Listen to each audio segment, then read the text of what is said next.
Can I get some extra napkins, please? Thank you. Oh my God!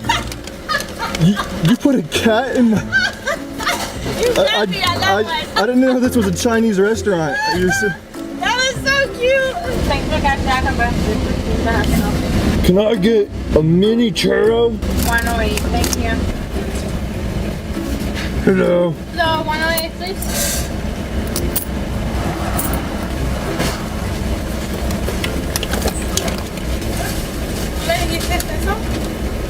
Thanks. Have a great day. Okay. See you later. How may I help you? Hi, can I get one vanilla cone, please? Okay. That's it. 64 cents, thank you. Thank you. Oh, sorry. That's all.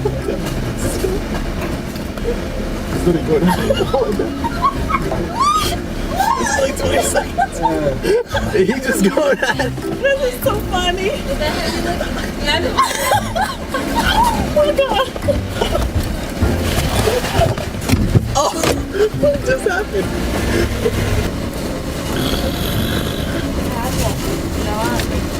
Sir. Sir. Sir. Ah!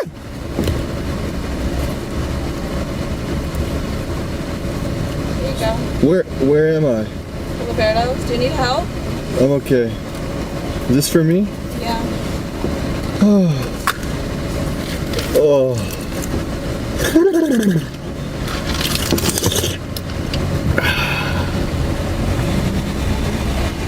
Pranks. I'm sure we're all familiar with them. Either we've pulled them, been a victim of them, seen them happen, or maybe all the above. Whatever our experience, we all know what it's like to see somebody get swerved, bamboozled, or clowned through a hilarious prank.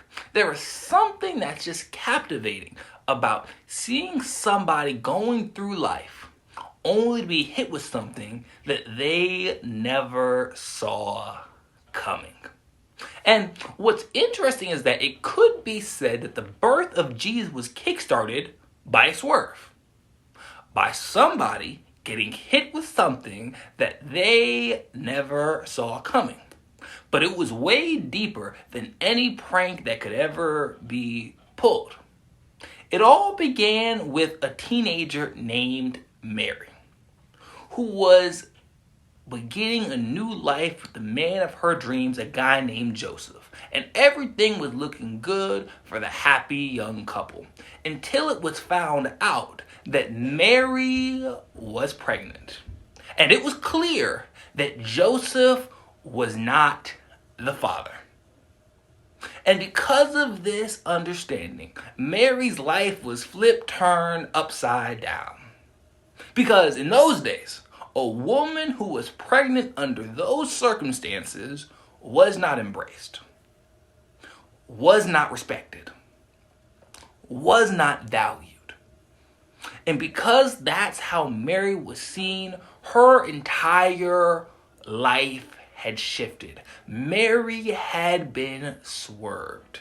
And what's so hard about being in a position like Mary's is that our plans get interrupted, and things that we had our sights set on, and goals that were within reach, and aspirations that meant so much to us suddenly seem distant. And on top of that, these Mary moments can cause us to have an unfavorable appearance. They can make it hard for others to truly understand us. They can drive wedges between us and the people that we've grown close to. They can cause people to start seeing us differently altogether. But maybe worst of all, the swerves of life tend to leave us with uncertainty about the future. They can create doubt about what's next. They can leave us with questions about where we're headed.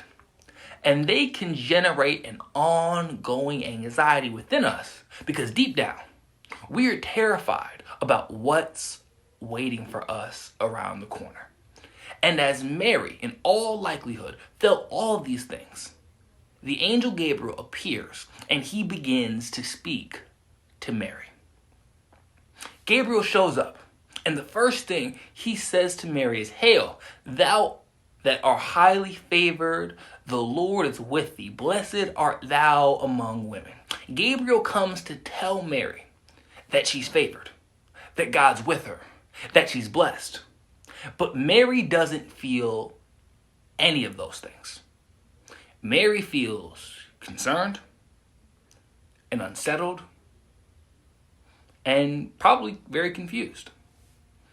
And Gabriel says something to Mary that almost seems unfair. He tells her to fear not. And on the surface, this seems like a crazy thing to say because Mary is literally dealing with the fact that she's pregnant without having done anything to become pregnant. She's wrestling with what everyone is saying about her and with what could happen between her and Joseph and what could happen to her life. She's got every reason in the world to have fear. So why would Gabriel even say this? And I believe that the reason is because that Gabriel understands that when we've been swerved, there's an importance to having the right energy. And the difference sometimes between us being elevated by God or overwhelmed by life is the energy that we carry around with us. And when we're consumed with anxiety or bitterness or regret, we will miss out on an opportunity to make an impact for the kingdom. Because it's our energy that determines the outcome. Gabriel continues, telling Mary about what's going on. And he explained that she's going to give birth to Jesus. And he explains what's going to take place through Jesus. And then Gabriel brings up someone else. Gabriel mentions that Mary's much older cousin Elizabeth was pregnant. That she was finally going to bring forth a child after everyone thought it would never happen for her. And for the longest time, I never understood why Gabriel was bringing this up. I wondered why he didn't just stick to talking about Mary. I mean, didn't she have enough to worry about? Why was he talking about what Elizabeth was going through? But I've come to realize that Gabriel mentioning Elizabeth was powerful because when we are in positions like the one Mary was in, it's important to appreciate our allies. It's helpful to know that there are people in our lives who can relate to us. It makes a difference when we have loved ones who have faced similar challenges to the ones that we are going through. It benefits us to have an Elizabeth in our corner. And what we all have to be cognizant of is the fact that allies are always present, and it's our job to appreciate them.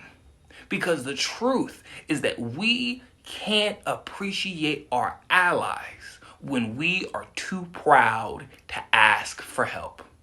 We can't appreciate our allies when we skip out on church. We can't appreciate our allies when we push people away during hard times.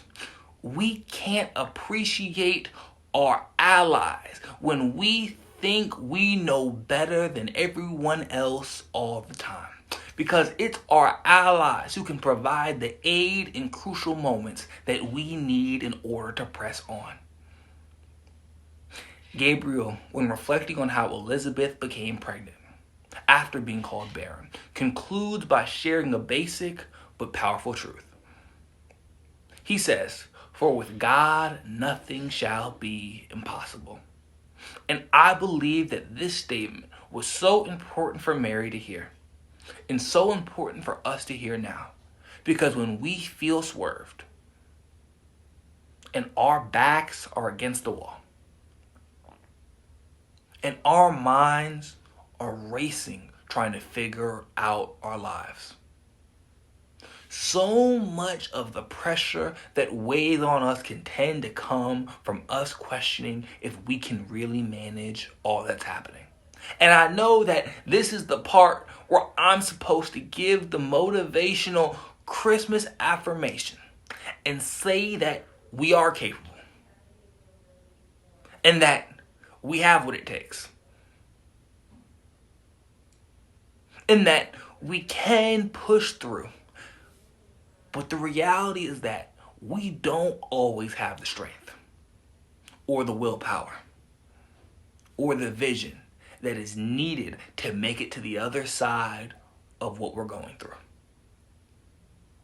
But God does.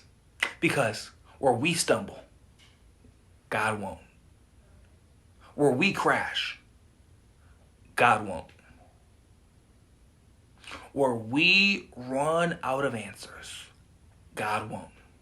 And our reason to stay hopeful, our reason to keep our heads high, our reason to remain content is our understanding that we overcome whatever is in front of us through God's power. So in this Christmas season, it's time to regain our peace. It's time to regain our composure. It's time to remain positive. Because we serve a God that we can rely on. This is the word of God for the people of God. Thanks be to God. I give you my all.